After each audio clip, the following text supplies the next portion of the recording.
Miss Bennett, thank you for taking the time out of your busy schedule to be interviewed. It is greatly appreciated.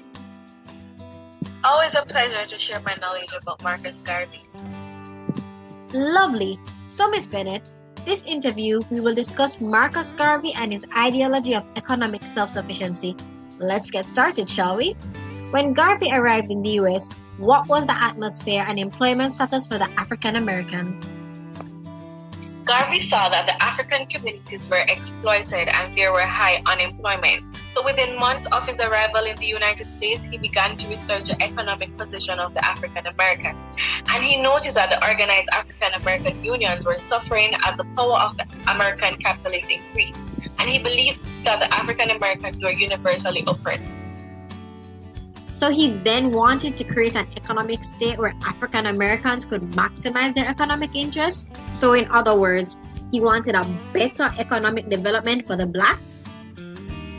Yes, indeed. So Garvey was known to be one of an enterprising spirit for the attainment of economic independence. So he wanted the African Americans to be equally recognized. He believed that protection against discrimination, it came through financial independence.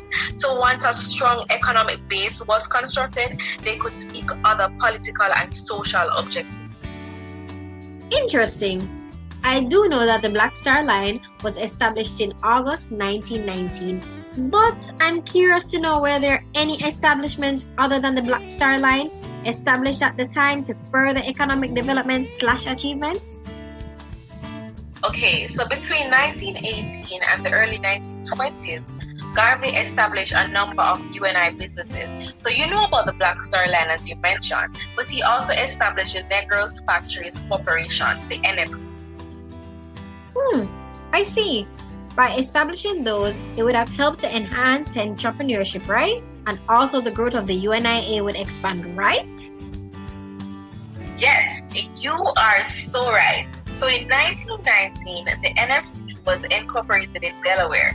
So the corporation, it assisted in development of grocery stores, restaurants, steam laundry, a millinery store, a tailor, a dressmaking shop, and a publishing business.